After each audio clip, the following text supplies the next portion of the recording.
let's go ahead and get into the questions. Now, last episode, I ended it on a question that we didn't have time to answer, but I thought it was a great question, so that was a little bit of a teaser, right? That was the hook to get you to come back to listen to this one.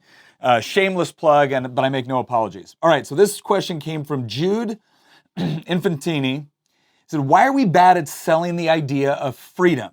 And what can we do to redirect the national conversation from what can I get from Uncle Sam to something like less government, more fun? Well, first of all, Jude, excellent question. This is something that I have racked my brain about. And honestly, I think you're onto something with the way that you actually worded this question, where you talked about less government, more fun.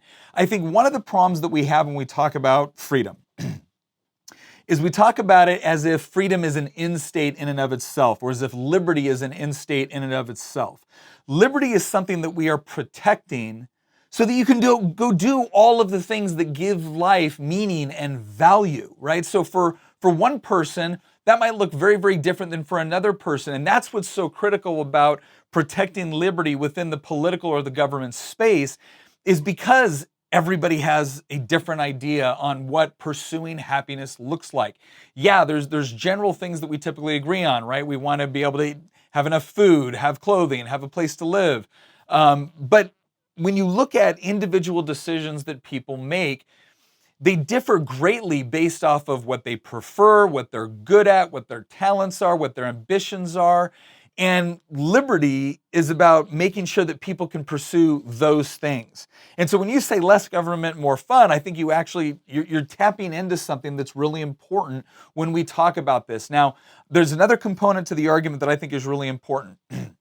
A lot of times when you see people arguing for more government control of the economy or healthcare or education, they're always speaking from terms of the benefit to the person, right? Well, free healthcare, free education. Now, we all know that at any practical level, those things aren't free, but they're talking about a benefit, right? And we're arguing for a concept.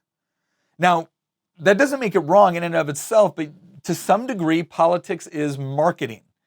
Now, unfortunately, what some people are marketing doesn't actually produce the end results or the benefits that they promise, right? It's almost like a form of fraud. Now, they may not be knowingly engaging in fraud, but ultimately history has demonstrated that more government control, more central planning, less liberty produces bad results. It certainly doesn't produce the results that are being promised. And yet here we are preaching freer markets, property rights, the right of each individual to pursue happiness in accordance with their definition of it, right? Again, those are all good concepts. But we need to talk more about what happens on the other end of that concept. What does it look like when you have more control over your child's education, right? Not just simply more money for education. No. What does education look like for you? What does it look like for your kids? I have 3 children. All of them learn differently. I want options because I want an educational environment that works for each child. Why? So that they can go pursue what makes them happy, and they can go find meaning and purpose, right? Again, I'm a Christian, so that means living out my faith, right? I want the freedom to be able to do that and to do that effectively. So I think that, to your point, we need to be able to argue not only about this conceptually, we need to not only make the economic arguments for why we believe what we believe, we also need to make the moral argument, because ultimately what this comes down to is not Republican and Democrat, right? It's not just left versus right. These might be terms that have some value within the current political narrative, but ultimately it's a difference in worldview, right? Do you believe in the inherent value of people?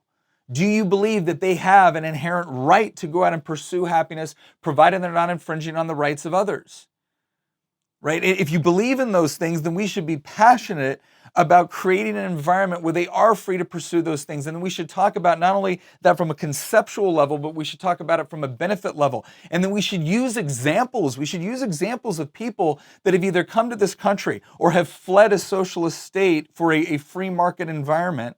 And we should talk about what happens when you unlock all of that power and that innovation and that creativity when someone that has been shackled by a system that has deliberately held them back because they treated them like nothing more than a cog in a larger machine.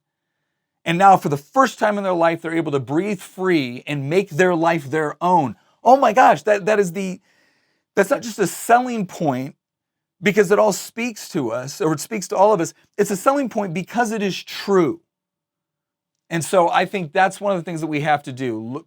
Win the conceptual argument, talk about the reason why we want more freedom and more liberty is because it empowers people to be able to make their life their own, and then talk about the benefits and the practical examples.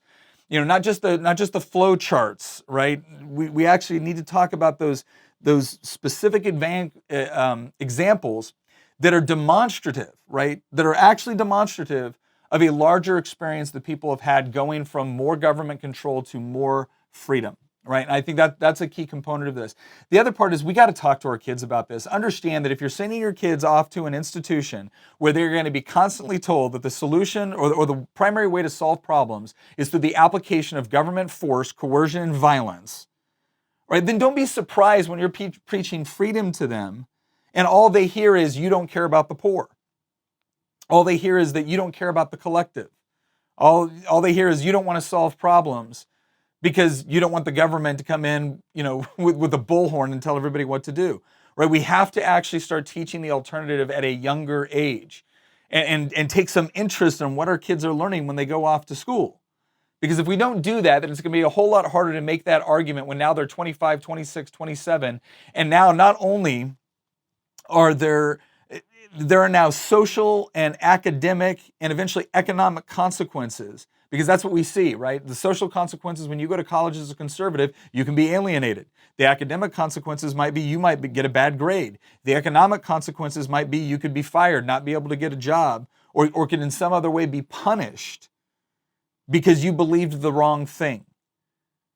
So we have to start that argument early. And when I talk about making that argument, I don't mean sheltering your children from any point of view except for the one that you like.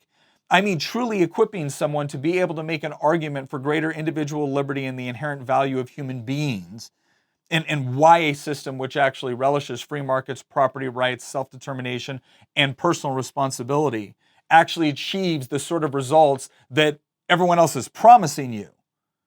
So that's where I think we need to go, right? And again, that's one of the reasons why I do this podcast. It's one of the reasons why I do the Why Minutes. It's one of the reasons why I go around and talk to people. It's one of the reasons why I answer questions from leftists and give them priority when they ask questions, is because I want that sort of engagement. I want to be able to give an argument for what we really believe, not the caricature that is constantly fed to us by Hollywood, the mainstream media, and academia, right? So we can't just make a good argument for what we believe, or I'll put it this way.